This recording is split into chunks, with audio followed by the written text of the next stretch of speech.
Hi, everyone. I'm Preeti, and this is Anna, and this is Targum Tea, a podcast which focuses on pop culture, reviews, and social media.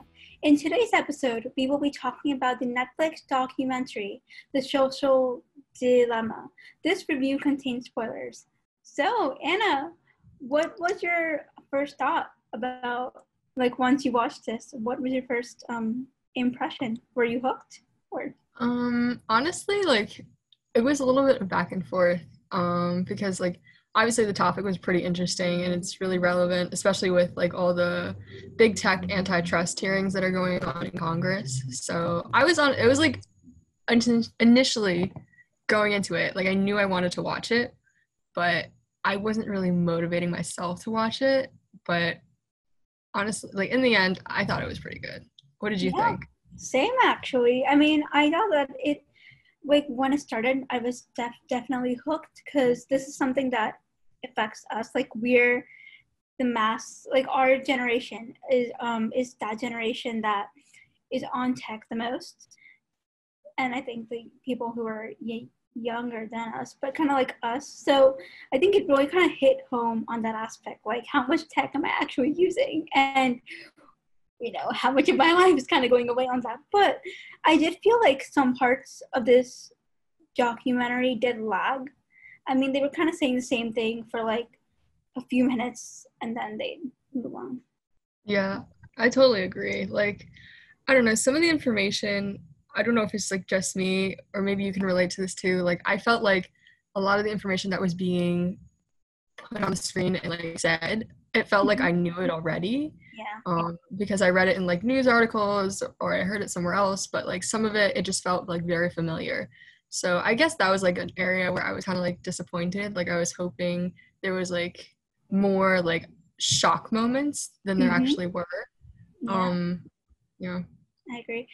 So I feel like for the people who either haven't watched this or have not, or are thinking of watching it maybe, or had just don't want to watch it, this documentary is about it talks about the dangers of social media and the downsides of it. And the main downside that I felt like it talked about a lot was how all the data that it takes in from us as users, as like when we're using Google or Snapchat or something. Anyway, all the data that it takes from us, how it's using it to basically make the best model and to predict our future movements online, so then they can gain more engagement, they can gain more growth.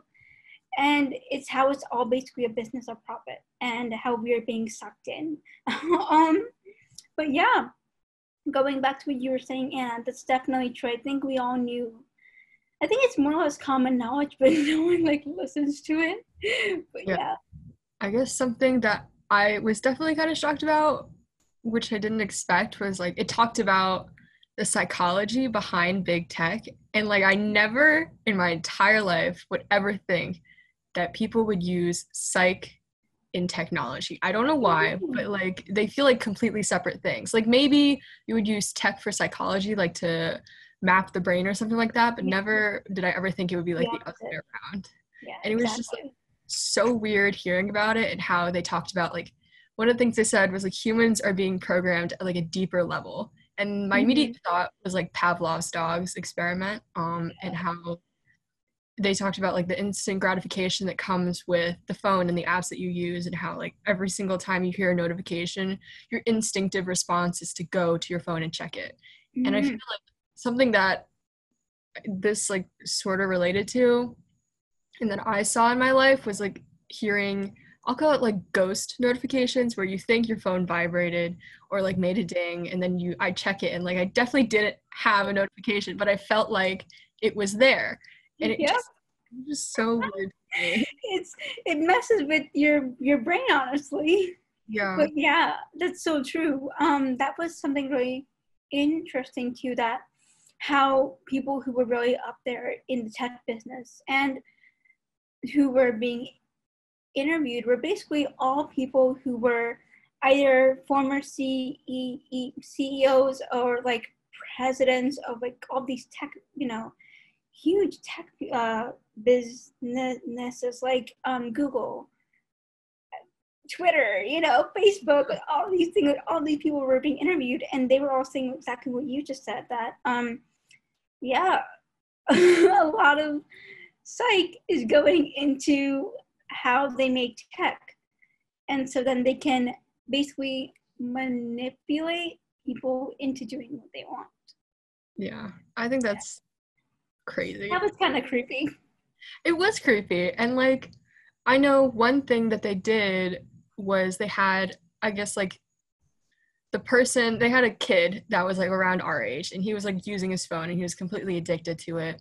And then they had like inside the phone workings, in a sense, like those three guys that showed up and they're like talking with each other. That's true. That was lit. That was actually a really good, I felt that was a really clever thing to do. So basically through this documentary, they had the main focus was the ongoing interviews with all these hotshot people who used to be heads of like some of various tech places. And through that, there was this interwoven, I'm not sure, play, if you would, of like a family whose kids were really glued to the phone. And the son basically said, hey, I'm going to spend 1 week off of my phone if I get a brand new screen because the screen broke. And yeah, it was as you just said. It was showing how all of the son's tech, like what he was using, was in fact kind of controlled by these three people on the other side who were trying to see, okay, like what he saw and what he was going to see next, and they controlled what he was going to do. And it was, whoa. But yeah. It was just like, I don't know, the conversations that those like three people that were controlling the tech had, it was just like, oh, like he didn't engage with this post. Let's go put up another post that, like, let's see what we can follow up this post with, like what kind of ad, who can we sell this ad to, like what's the highest bid. And it was just like so weird because it was basically the exact process that the artificial intelligence programs would go through in deciding what content you see. I don't know, that part like really just freaks me out. And it was like kind of like, it felt like a minor plot line in the whole documentary, but it was like also like so major that I was agree.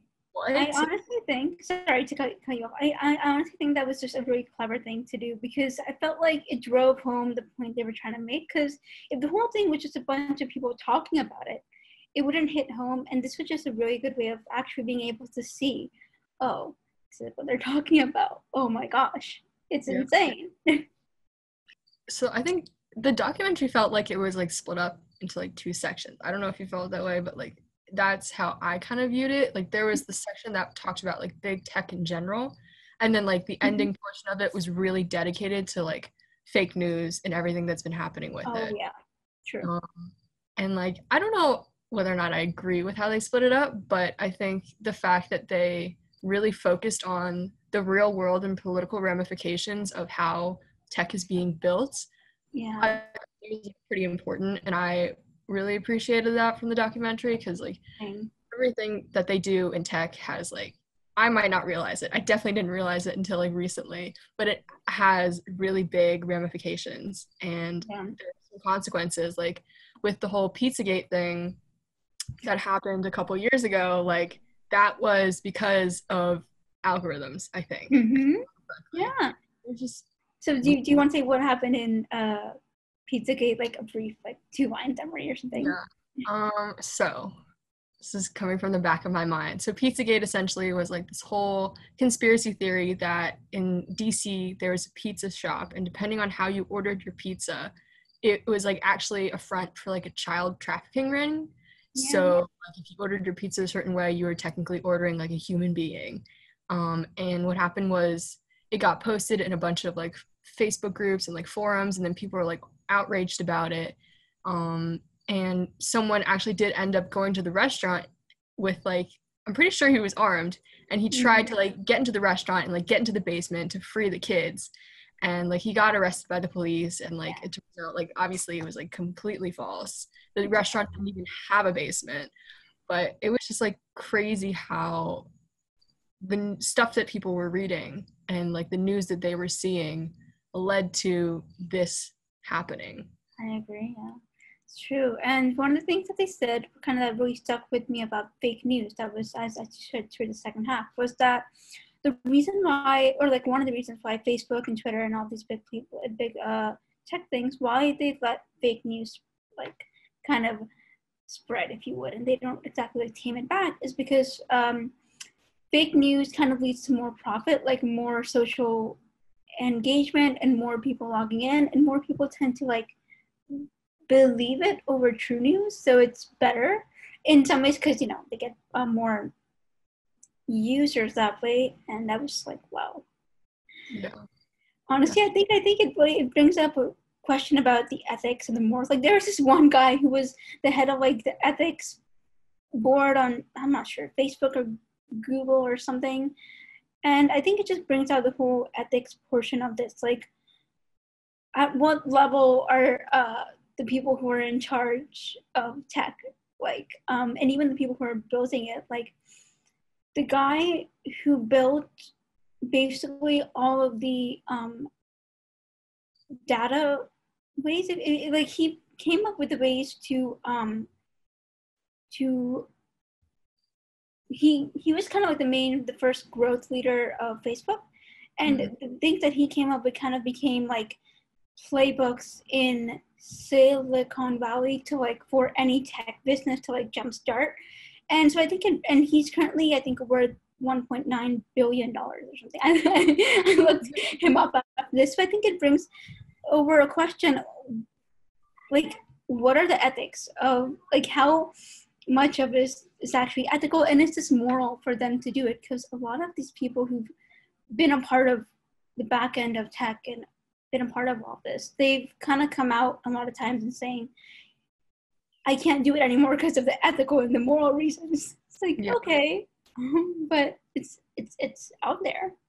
So yeah, definitely. Like I remember in a couple of the interviews, there were people that said like, yeah, I quit this company, the Silicon Valley firm, because of the ethical issues. Like they disagreed with it. And then they gave that story and like this really nice, well done animation sequence of this person who wrote about the ethics that were wrong with Google, and then they sent it to everybody. It was like a whole presentation. Everyone was like, yeah, I totally see the reasons why, like I totally agree. But then in the end, it just kind of got squashed and like swiped under the rug or whatever. And they did have that interview, I think it was with Mark Zuckerberg, Facebook big honcho dude. He, like, I think they asked him about the ethics of it or like the business model, but his question was like so evasive and he wasn't even gonna like answer the question in the first place. Like he wanted to basically say like, oh, you know, like Facebook isn't at fault, like we're still like, it's not our issue or whatever. And it was just like kind of infuriating because it's just big tech. There's so many like issues, and like you said, like they're not gonna make any changes to the fake news because it's where they get their revenue. It's like the business model that they created is all based off of like getting this, like all these clicks and like views on articles. And it's just like, I know some tech companies are starting to break down on like the fake news, and like especially with like the COVID pandemic, like I know some Twitter accounts have been like suspended for like spreading fake information about COVID. But I don't know. I feel like it's not enough, and like some of the damage has already been done in terms of fake news being spread. Yeah, and honestly, yeah. But I mean, I think this whole documentary, like I watched it, and it definitely made me view social media in a slightly different light, especially because I heard about the psych and how they use that in tech. And that was something new that I learned, but it also just kind of like, I was like really shocked by that, and now I'm kind of like, oh, I think I have to be a bit more careful on how much I use social media, but let's see how long that's gonna last. So, do you think your habits are going to change a bit, or like are you going to be more aware of like when you're scrolling? I'll try. I mean, I guess it'll last for a total of, what, 5 hours, and then it'll be back to Yeah. normal. I put like a cap on my social media apps, like Yeah. mostly Twitter and Instagram, and I think TikTok. I have TikTok. I'm ashamed to say it, but I'm gonna say it. So, and I put like an hour cap, I think in total for all three of them on my phone. But like every day, I always surpass that cap, and I just ignore. I press the ignore button, and like I feel like now I'm gonna be more aware of it. I was on YouTube the other day, and I remember one of the segments of the social dilemma, they talked about how like ways to, I guess rebel against the algorithms that they've created is to not watch like any of the videos that are recommended to you on your Yeah. YouTube and like actively search for things. Well, that's really hard to do. I was like, I tried doing it. It was pretty difficult, but I tried. Yeah. But I thought that was interesting. I think another thing that I think ended up coming up towards the end was all these people who worked in big tech and helped create the technology. They're like, yeah, I don't let my kids use tech. Like they can only go on it when they're in high school, or they're restricted to a certain number of hours a day. Like Yeah. I thought that was crazy. Like if they don't even allow their own kids to use it, then why are we using it? Yeah, exactly. It's so true. Definitely. Though I mean, like on a side note, I really enjoyed how they filmed this whole thing. I especially like the graphics that they used for this. It was really eye-catching and really great. Yeah, I definitely agree. Some of the sequences, like the graphic sequences, were absolutely gorgeous. Like I'm always a fan of really well done animation, and like Same. it was pretty well done. It was really well done. I agree. Yeah, and I think on a scale of like 1 to 5, teacups, 1 being terrible and 5 being like amazing, how would you rate this movie?